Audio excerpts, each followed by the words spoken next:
Well, here we are again with my collection of romance novels. Most of these just came in the mail just today. I had purchased them online, and they would cost $1 each plus postage from the seller. And then there were a few here, four of them, that I actually got yesterday at my local library in their free box. So those ones didn't cost me anything. But we'll just run through all these and take a look at them.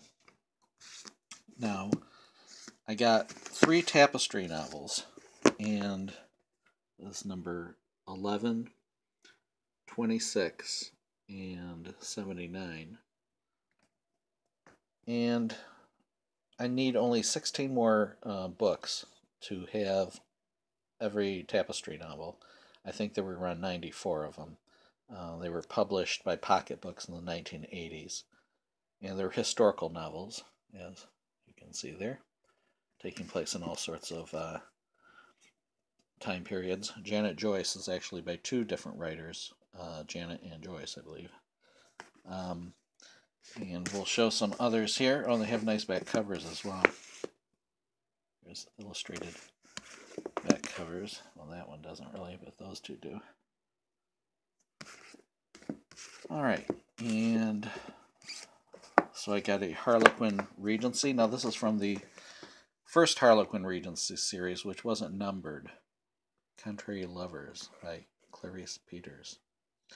Unfortunately, this one has some scuffing on the bottom, but is otherwise in as good condition. That's a Regency. I really like this unnumbered series, just the look of it. It lasted from around 1983 to 1988, and then was later followed up with a numbered series.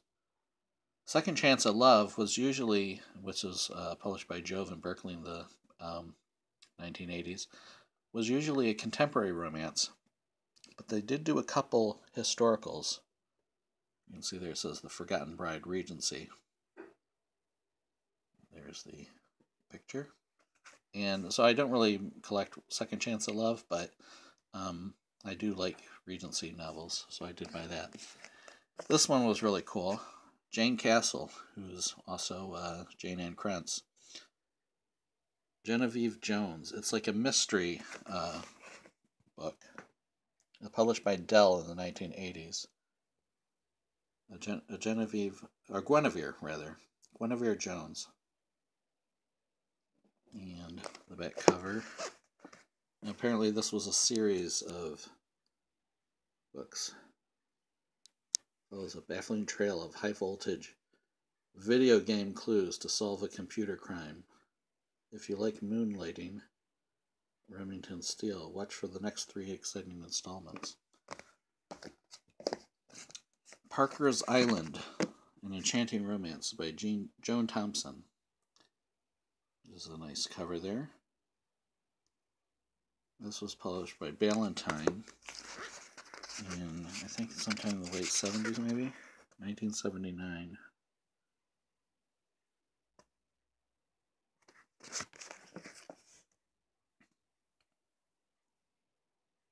I don't know anything about it, but it looks interesting. Now, this was a writer I'd never heard of before, Mary Ann Taylor. Bittersweet Love. This is published by Signet, I believe in the late 70s.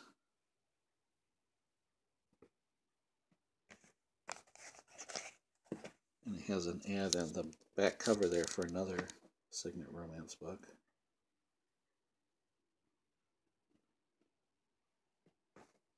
I wonder what year this was. Bittersweet Love. There's Signet romances you'll enjoy. This is 1978.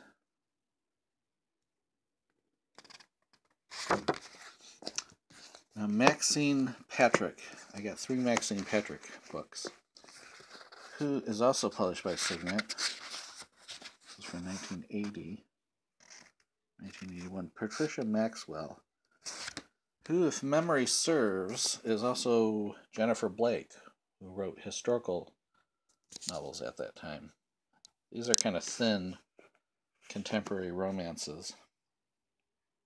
April of Enchantment, Love at Sea, Snowbound Heart. We'll have the back covers there. So it looks like some sort of series of contemporary novels that she did for Signet at that time. There's some cover damage on the back of it's kind of scuffy, but oh well. Now, Faith Baldwin was a writer, early 20th century writer, I believe.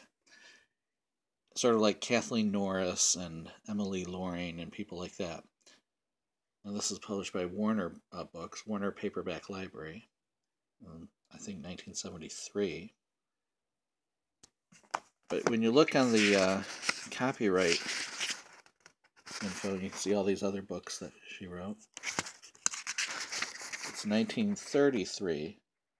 It's hard to see there. 1933 is when the book came out originally. So it was actually an older story. It mentions the job in his grandfather's automobile factory, which had been promised him. In sort of old-fashioned language. Interestingly, this has a little date stamp on the back there, which says September 7th, 1977. So I don't know what that is from. Silhouette Inspirations was a category of romance, inspirational novels. This is book number 24.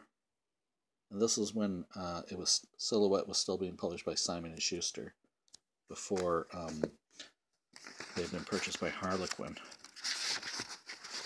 And this sort of tells what Silhouette Inspirations is about.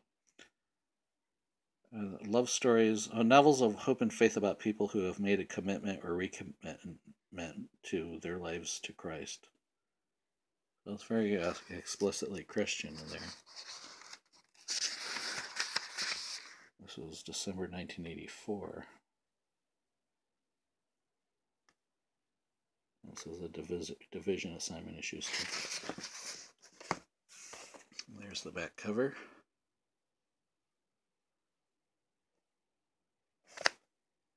Now, I had one book of A Sapphire Romance, which was published by RCA.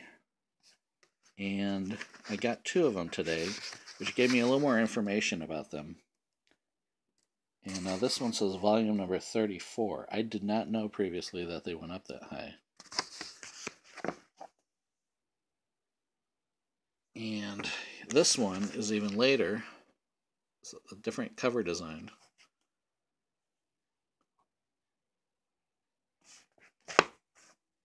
Here's the back cover. And this one, 1982, and it says volume number 68. So there were a lot more of these done than I previously knew. Here's a Peggy Gaddis novel published by Unibooks, or Modern Promotions. And this one's just a 1960s nurse novel. Peggy Gaddis had died years earlier. This book is from 1963. I have two Candlelight Romances that came in the mail today from Arlene. This one's published by Arlene Hale, or written by Arlene Hale. It was originally titled Nurse Rogers' Discovery. This is book number 222, Candlelight Romances from the 1970s. And then this one by Laurie Herder, book number 574.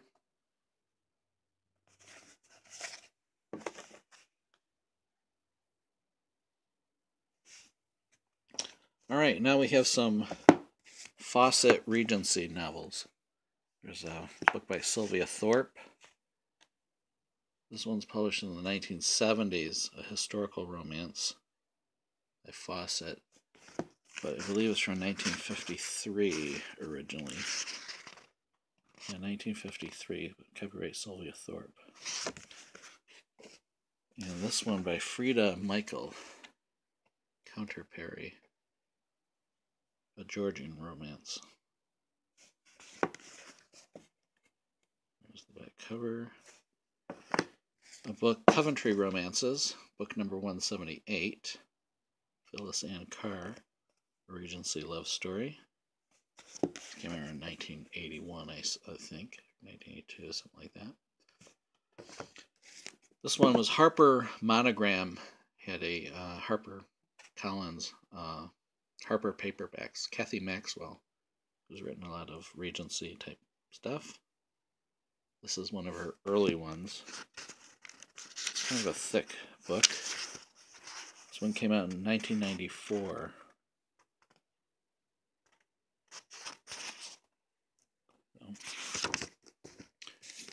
And Teresa Conway, I don't know anything about her. This was also another Fawcett book. It's a historical. Looks like from the U.S. It's 1857. This book came out in 1980. Catherine Coulter. This was published by Signet Books. Devil's Embrace. See what the back cover looks like. And this one came out in 1982 originally. Two by Philippa Carr, who was also Victoria Holt. Lament for a Lost Lover and The Pool of St. Brannock. This is one of her early ones here from the 70s, and this one's from the 80s. Both published by Fawcett. Don't know what to make of her writing style, because it's kind of plain in a way, but on the other hand, I like the sort of old-fashioned style to it. It looks like very involved, like there's a lot of telling. Now these four books I got from the free bin at my local library. These two are keepers, I think. Barbary Bounty by Melissa Masters. I don't know anything about this one. Published by Dell. Interestingly, though, it mentions Richard Galen. So I had heard that Richard Galen had been involved at Dell before he went to Pocket Books to do his Galen romances. So maybe Richard Galen had something to do with this book. And this one was actually published by Playboy, who did a lot of romance novels. You can tell by their little symbol there. Rebel's Passion by Andrea Layton. Looks interesting. Published in 1981, or actually came out in 1982. George Washington is mentioned. President Washington stood speaking. So we'll see how that is. These two, I'm not sure if I'm going to keep them or not. Nita Rosemeyer, The Bamboo and the Heather. Looked like a historical type thing, very thick. But it didn't look that interesting to me. This one, The Flash of the Firefly by Paris Afton Bonds, who I've never heard of before. This was published by Popular Library, but it was Fawcett. Fawcett Popular Library. See it there. And came out in 1979. I wasn't sure what to make of it as I'm reading. There was good and bad about it. Like there was a sort of racist style, caricature of a black woman in this time in the 1800s. The way she's talking is stereotypical. It's kind of painful to see stuff like that. So when I saw that, I was like, gee, I don't know if I want to keep reading this.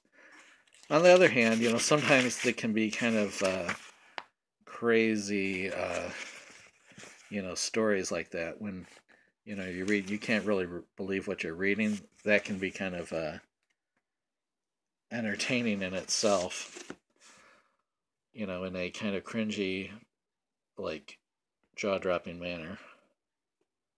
But anyway, so I'm not sure if I'm going to keep this one or not, but we'll see. But the other two were keepers. And that's it. So that's what I got in the mail. Most of them I got in the mail today, and then there were those four I got at the library yesterday. Well, thanks for watching.